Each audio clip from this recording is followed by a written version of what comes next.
6 is where we'll start.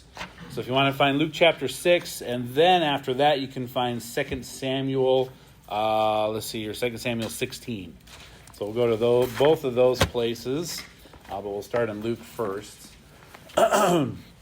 So the last couple weeks we did Love Your Enemies was our lesson theme the last couple weeks, and it kind of continues on. We're going to take the same, we're in Luke instead of Matthew where we were before, but it's the same sermon that Jesus is preaching there. And I showed you a couple weeks ago the progression of that one verse alone and how we're going to tackle all those things. And it's a difficult subject matter. It's a difficult practice to implement into our lives. Obviously, loving your enemies, and we talked about that. That is not a natural reaction, and obviously getting to hear bless them that curse you is a continuation of that verse. And again, it's not something that is simple. And even through the lesson and teaching it, I feel like after studying and putting it down, getting through it all, it's just like, okay, yes, that makes sense. But then doing it is like a whole nother thing. And that's where the difficulty comes. It just requires faith. It requires us to step out and act in a way that is not natural, in a way we literally don't want to act, because God says that that's what we should do, and then knowing that He will bless us if we do follow and obey. And sometimes it comes down to, in every situation is going to be different. There'll be multiple different kinds of situations that we'll deal with over our lives where this applies. Sometimes it's literally going to just be able to be you just obeying because you want to obey. Not because your heart's in it, not because you feel like it, not because you want to, but just because Jesus says do this. And so because of that reason alone, we try to do it. And that's okay. That's okay. Those are steps to take, and obeying because God says to is a good way to start. And I think God helps when we do those things. He does help our heart. He does help our attitudes. He does help our ability to love those that don't love us. It's not because of us, but because of what He can help us do. So in Luke chapter 6, verses 27 and 28, Jesus says, "But I say unto you which hear, love your enemies, and then do good to them which not hat you, but hate you." See, didn't have Lisa check it. Get it out, yeah, hat you. It could be worse. Do good to them which hate you. Whew. Bless them that curse you, and pray for them which despitefully use you. And then in Romans it says the similar thing where Paul writes, "Bless them which persecute you, bless and curse not." So Jesus, again, He says, "But I say unto you," you've heard, but I say unto you. You've heard this, but I'm telling you it's different. And so going through, and we'll continue on with that as well, the verses there. But it becomes difficult to bless those that curse you. And we'll break down what that means here. And the old phrase, right, that you say as kids are sticks and stones will break my bones. But, right, words will never hurt me. Yeah, okay, that's not really, we say that, like kids say that so that they feel like they're tough, and when you say the words, they don't hurt, but words hurt, right? Words that are used sometimes hurt worse than sticks and stones, and that's the reality of life. And as adults, when kids get in fights on the playground, you break them up and you stop them, but if adults do that, like, you go to jail. So you can't really have those types of fight it out physically, and so adults use words. Adults use how they speak to people, what they talk about to people, to other people, about people, and how they use their words to bring people down. It's something that human nature and human beings do. But when others verbally abuse us, right, our natural response is to retaliate. Right? We want to lash back out, or to say, yeah, okay, but you too, or yeah, you do this worse thing than I did. And then if you take it to where people verbally abuse those you love, or people within your family, not you, sometimes that's even worse, right? Because then you really want to go out, and now you're not just trying to also say something about them, you're ready to gouge your eyeballs out, right? And tear their tongue out, and all manner of things that you're not actually going to do, but that's how the emotions come when someone curses or talks poorly or verbally abuses those that are in your family or the people that you love, friends and things of that nature. And that's a natural reaction that we have, right? But Jesus says to bless them that curse you. And so the word in Romans there, the word bless there just means to praise or to say kind things about. So that's a good word on its own, right? To bless. It means to be praised or to praise them, say nice things about somebody. And we should do that within our families. We should do that to our spouses. We should do that to our kids. We should do that to each other. We should say kind things to one another. We should praise each other. We should look for the positives and to look to lift, right? That's easy to do with each other. To those that persecute you, though, that means that word persecute there in Romans is to pursue, as in chasing, right? As in hunting somebody down kind of idea, and to pursue and to make suffer. That's the feeling behind that word of persecute. And then the word curse just means speak evil of, right? So to bless them that persecute you or bless them that curse you. So say kind, praise, nice things, kind things to the people that are pursuing you or making your life difficult, trying actively to bring suffering into your life, and those that speak evil about you. Those that literally will say mean things to you, will say mean things about you, or just straight up lie about you. Right? That's the idea there, that the cursing and what it is. It's not bad words, right? It's not someone cursing you out, although that's not fun either if someone ever curses you out. But that's not the idea at all of cursing. It's a talking poorly about you, making stories, just trying to ruin your reputation, trying to give you not just a bad day, but just everything about what you are and trying to tear it down. That's what that means. And again, Jesus says, bless those people, praise them, say kind things about them. Well, how are we supposed to do that, right? And that's the difficult part. God desires for us to say and do kindness to those who ill-treat or slander us. That is God's desire. That's what Jesus says that we should do. And Jesus demonstrated that in his life, right? In 1 Peter, it talks about, talking about Jesus says, who, when he was reviled not again. When he suffered, he threatened not, but committed himself to him that judgeth righteously. So Jesus was poorly treated, right? And as he was led to the crucifixion, the things that they did to him, he could have retaliated, and he was the one person in that position that literally could take care of everybody, right? They come in and they say bad things about him, or they physically abuse him. He could have taken care of all of them. He could have stopped it. He could have made it stop, but he didn't. He didn't even threaten to do so. He committed himself to God. And that's what we'll get to here in a little bit as well. And it is difficult, right, to bless someone who curses you. And it's only something that can be accomplished if God helps us, if God intervenes, if we're, again, submitting ourselves to the Holy Spirit. So go to 2 Samuel now. 2 Samuel chapter 16. We'll start in verse number 5. Read to verse number 14. And then we'll talk about it a little bit. We'll finish up at the end, the final part of the chapter once we get to the end here.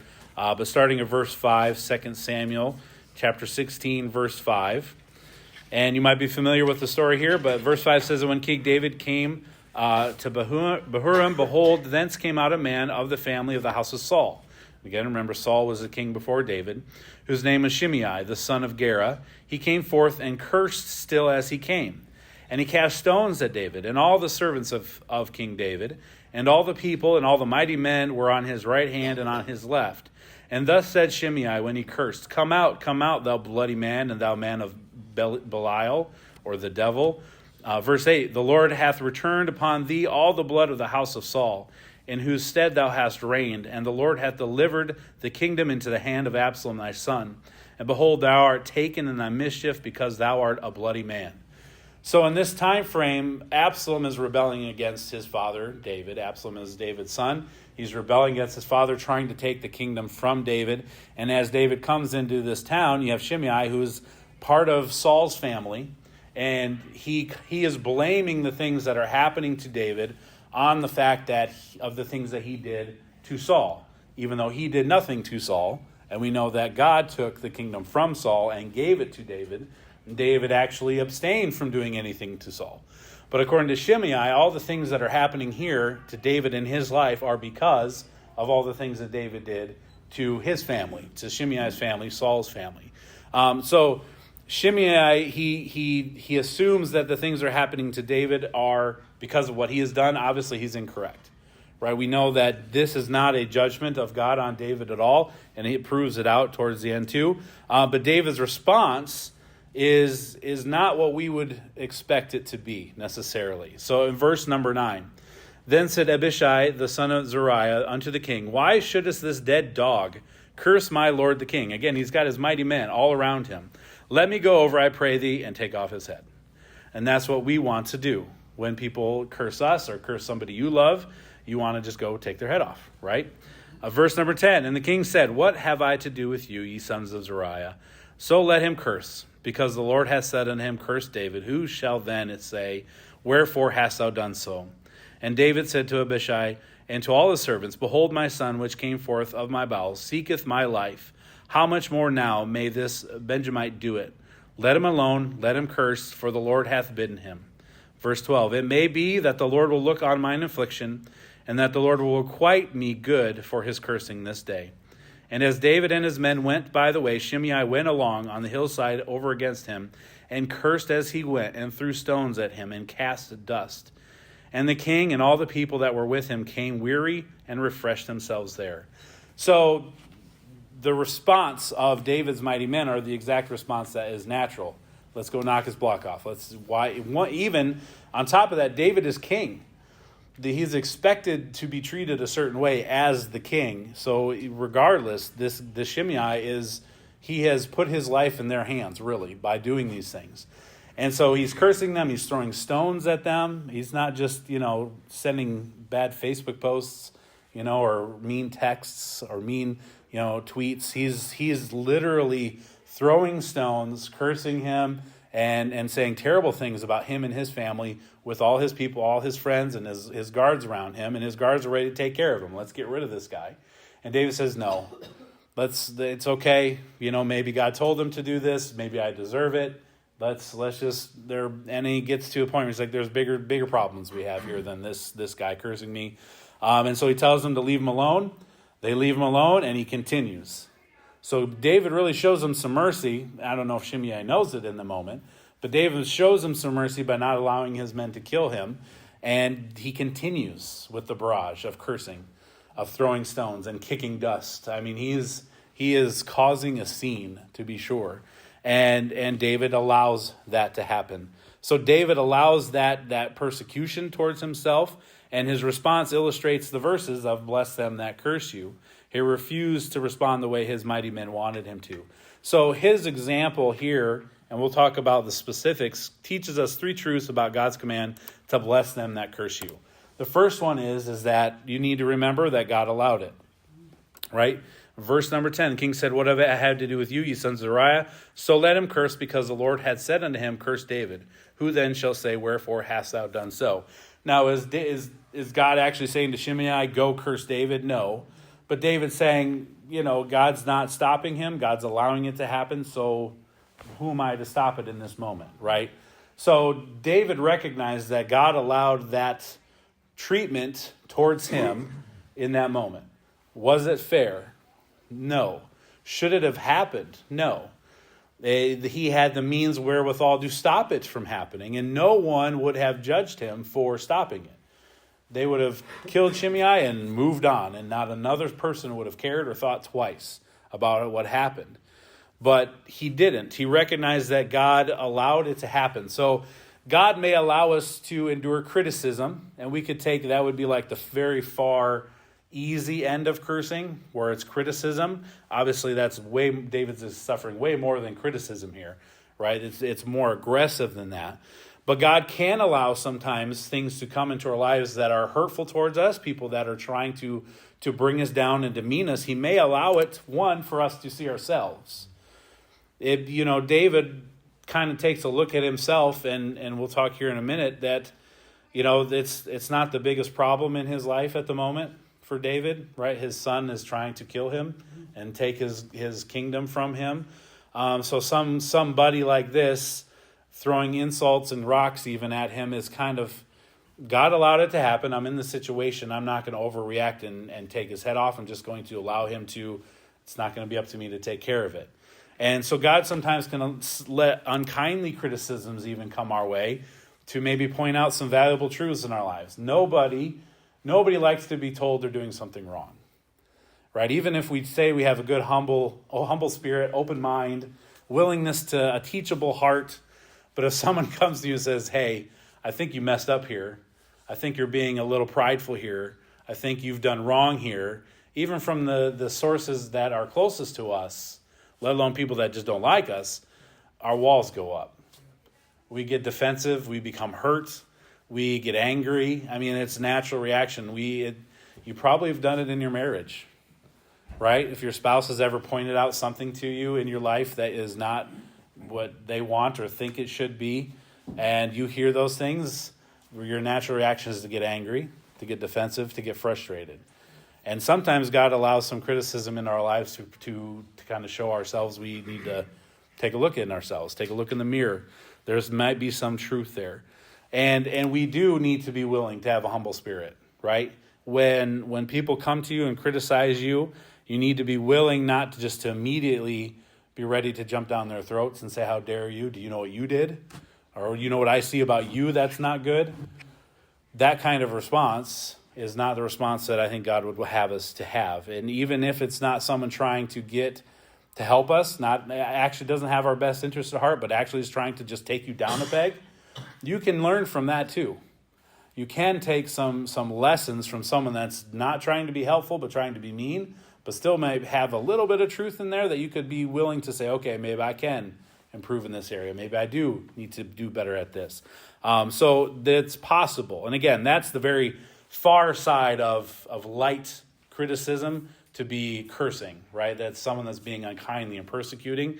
So we're looking at the whole spectrum here. So it could be used to help us see ourselves. It could be used to help us grow closer to the Lord, right? When attacks come, right? When attacks come in our life, the first person we go to is who? Who's the first person you go to when things are bad that happen in your life? Your spouse, probably. That's good. Mommy and daddy, probably at some point in our lives. That's part of it. Close friends. Think people that we trust. People that we have confidence in. And those are all good things. We should all go to your spouse when bad things come your way. You should go to those that are close to you. But the best confidant you can have is the Lord, right? He is the one that is the best person to go to, even before your spouse, even before your friends, even before your parents, even before your counselors or your mentors. The Lord is the one that we should go to. So when persecution comes, right, when persecution from others comes to us, it gives us opportunities for our relationship with the Lord to grow. It's not fun to grow because of that, but it is an opportunity. We talked about this in the previous lessons, that when difficulties come in life, it could be God's way of saying, hey, I need you to be over here. Hey, I need you to be here. I need to move you to this area. So he allows the difficulties to come to us so that we are willing and see and almost break so that we have to move to where God wants us to be. It's not necessarily a punishment. It's just an opportunity for us to spiritually grow, for our relationship with him to develop. Nobody cares more about the situation that you might be in where you're being persecuted or lied about or cursed. Nobody cares more about that situation than God does. Like he cares more than your spouse does even. God cares more about your situation than the situation you're in than anybody else. So even when we're persecuted by others, it can give us an opportunity to grow through him, obeying him and responding the way that he has told us to respond to bless the people that are actively persecuting you. So that's one example, remembering that God allowed it and what that possibly could bring us to. Secondly, we have to remember to keep the right perspective, right? In verse number 11, David saw a bigger perspective than the one man and the one moment. So David said, verse 11, to Abishai and all his servants, behold, my son, which has come forth from Abel, seeketh my life. How much more now may this Benjamite do it? Let him alone, let him curse, for the Lord hath bidden him. So David realizes this is not fun. This man is seeking to besmirch my reputation. He's calling me a bloody man. I mean, He's saying some pretty nasty things about him. He's throwing rocks. He's doing things to somebody that you wouldn't do, you shouldn't do. And David says, I have bigger problems. There's the big picture, the big perspective is that my son is trying to kill me right now. And yes, this is inconvenient, and yes, this is not true, and we could stop everything. He could stop the whole procession. We could take him out. We could right the wrong he's attempting to do, but there's so much more problems that he's trying to deal with and solutions that he's trying to find. There are bigger issues at hand than the words of this one man. So remembering to have the right perspective means that when you have the right perspective, when someone's coming at you, and again, you're in the defensive position here. When someone's coming at you or coming at your family or trying to besmirch you, you have to remember that hurt people hurt people. You have to see the people that are coming at you even in a proper perspective and understand, we say this sometimes, consider the source. You have to consider the source of where the attack is coming from, right? And when people get hurt, Shimei, in his perspective, all his problems in his life, where he was at, are David's fault. David took the kingdom from his forebear Saul. I don't know what the relationship is here exactly, but he took that from him, and Shimei sees that as David took away his future and maybe his life and things that would have been better for him. And it's clear that Shimei is bitter against David because of that. But again, knowing God's word and seeing that, we see that God took it from Samuel and gave it, or from Saul and gave it to David. It was God's doing that allowed David to become king. Shimei doesn't know that. And so he is angry at David and wages that anger and cursing towards him. Shimei wanted to find fault in David for the problems in his life. And again, we know that's not the case. So David had to have the right perspective and understand that Shimei was hurting. And he was lashing out, and the things he was saying, because they weren't true, were because of a heart of just anger and bitterness that he had in his life. He saw his problems as David's fault, not his own. Hateful speech comes from a hurting heart. If people are saying mean things or cursing you and besmirching your reputation undeservedly and unfairly, you have to understand that person is in a place of who knows, but deep despair probably. People that lash out and try to bring people down are hurting themselves. There's no question about that. They are struggling with something within their life somewhere, somehow that they struggle with. And for some reason, you have become the outlet to part of their release to try to bring you down to their level so that they feel more comfortable about where they're at, or just because for some reason you've become the point that they just have to attack and the outlet of their suffering that they're dealing with. So you, as a person that's receiving it unfairly, you have to see it in that light, and you have to understand. And it's not easy. Again, David could have easily just said, just shut him up. And that's what we want to do when people come. You want to defend yourself. You want to say you're wrong. You want to call them out. That's the natural reaction. The non-natural reaction is to say it's okay. I understand they're struggling. That is not natural. That is how God wants us to do things, and it's going to require involvement of him to get you to that place. David's humbly recognized God permitted it and responded graciously towards Shimei. Very graciously. So he had the perspective on the person, the hurt person, and he has a perspective on the real problem. So David's biggest problem was Absalom, right? His rebellion, not Shimei's word. In our Christian life, we're in a battle every day. It may not feel like it, you may not see it, but every day you have a real actual enemy, right, that is trying to destroy you, trying to distract you. The devil actively seeks to upset your life, upset your kid's life, upset your marriage, upset your relationship with your friends, with your church, with the Lord. That is he doesn't stop in that. It's a constant battle that he never tires, and he's always doing that. So David, realizing that the battle with his son was the bigger problem than the battle with the man that was saying mean things to him, you're going to have people that are going to not like you. I mean, you don't like everybody, right? We want to be liked by everybody. Everyone wants to be liked by everybody, but then you realize, I don't even like everybody. So if I don't like everybody, how's everybody going to like me? Right? That's life, okay? We should try to love everybody as people. We talked about that already. But you're going to have people in your life in different stages and times of your life that actively might seek to try to harm you and take you down. And then for the safety factor, obviously you take care of those things. You implement things that need to be done to secure your safety or the safety of your family. But when it comes to words and your reputation, the devil wants to use those that hurt towards us to distract us and remove us off the path that God has for us. So if the devil can use somebody that's trying to hurt you and say mean things to you and lie about you, that's an effort to get you. The devil will use that to get you off the path of what God wants you to be. So he'll use it to get you out of church, or to be upset about going to church, or not want to be in church, not want to be around God's people or hear preaching. He'll create some of that bitterness and resentment in your heart when people are lying about you and saying false things about you. Immediately we're like, well, then forget you. Right? That's where we want to go. Well, then it's fine. Goodbye. Brush you off my shoulder. I have nothing to do with you anymore. But that kind of attitude takes us away from church. It can. It'll take us away from serving.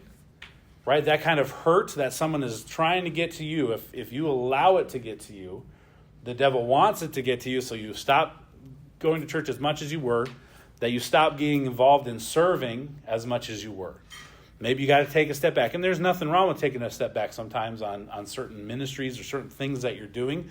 But if you just stop completely, we know that's not what God wants. God wants us to serve. We need to be serving. And then that it keeps us from loving people. Because what happens when people treat you poorly, well, your defenses go up, and now you don't trust anybody. And now not even just the ones that hate you, but the ones that like you. And your friends and your family, there's walls up, and you're defensive. And you've created a shell around yourself that you've become hard, right? A shell around your heart that has made it hard to penetrate. And that's what the devil wants to do. And I went too far because you clicked it twice. But that's what the devil wants to do, is he wants to take you out of things that you're involved in. And he'll use people's hurt towards you, lies towards you, to do it if he can. So you have to have the right perspective. Nehemiah faced those challenges. Remember when he went to build the wall, those guys were out there and they were scorning them and ridiculing them, trying to prevent the wall from being built, to pull his attention away from what God had called him to do. Paul faced similar things when he was trying to start churches. He was being ridiculed and even physically abused to try to prevent him from doing those things, but he continued to follow and do God's will. Next, remember to let God be in control. And this is probably the biggest one, and it's the last one. David relinquished the event to God. Verse number 12, he says, "It may be that the Lord will look on mine affliction, and that the Lord will requite me good for his cursing this day." So after everything, David finally just said, you know what? I'll just let God have it. And maybe God will reward me, or he'll requite back to me some good because of the suffering that I went through now. Because of the cursing that he did here, and I blessed Shimei, I had mercy on him. I didn't take, action that I justly could have. Maybe God will bless me later because I blessed him in this moment. Sometimes, we know sometimes God removes problems from our lives. When we go through problems, sometimes he takes it away. Sometimes he doesn't. Sometimes he just gives grace. Sometimes he allows the problem and the situation to persist, but he gives us grace to go through it, to be part of it, for it to be part of our life still. So no matter how deep that problem goes, just remember God goes deeper, right? God will take care of you. He always takes care of his children. So when you're being treated unfairly, when you're being persecuted, when your family is being lied about and being telling other people lies about you, remember God will take care of you. God is just, God is fair, and God will take care of you. You can rest in that. So that takes it out of your hands to have to do something about it. That takes it away from your control to have to intervene and make it right. God can take care of it, and you have to allow him to take care of it. No matter how deep into a problem you may find yourself, God's care for you goes deeper. So no matter how big of a problem or a situation or persecution you might be in, realize God cares for you more than any problem you can find yourself facing. 1 Peter 5:7, casting all your care upon him, for he careth for you. So the persecutions, the difficulties that you have, You don't have to hold them and carry them and try to fix them. You can cast them. The cast is just discarding. Throw them. Throw them on him because he cares for you. He will take them. So remember, God will take care of you. Also remember, God will take care of the other person. The person that is persecuting, the person or group or whatever that is doing the persecuting of you, the cursing of you, the one that is making your life miserable, God will take care of them, right? David left his persecutor in God's hands. He left Shimei in God's hands. And eventually God left Shimei at the mercy of David's hand. And David showed mercy again. Drop down to verse 18. We'll finish up here quickly. Let's see here. We'll actually drop down to, let's drop down.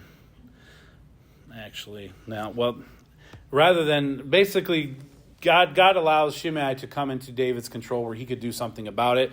David has mercy on him again, and it gets down to his son Solomon. When Solomon takes over the kingdom, Shimei is still around, and Solomon gives him an offer to say, we will keep this peace with you that David, my father, gave you as long as you meet these conditions. Basically, stay here, do these types of things, don't be a problem, and you can stay. We'll take care of your life forever because you were part of Saul's family.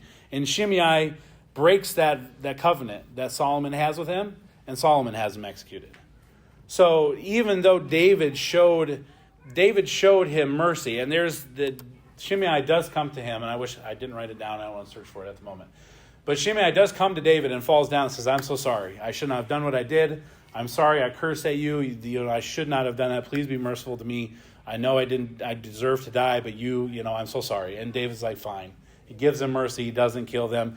He takes care of him and his family.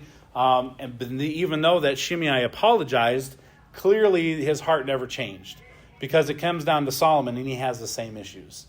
And he's having the same problem with Solomon that he had with David. And then Solomon had the opportunity to take care of Shimei. So, point of all that is, David wasn't burdened by that. Shimei was. He lived his whole life oppressed by that emotion and that feeling of bitterness. Because David offered mercy and gave mercy and forgave Shimei and his outbursts and his cursing and his things that he said, David was able to shed that and move on. He gave it to God, and he allowed God to handle it, and David could move on with his life. Right? David could live that life of freedom. God is more than able to take care of those who resist us. He is capable. We don't have to do the work ourselves, right? Vengeance belongs to him.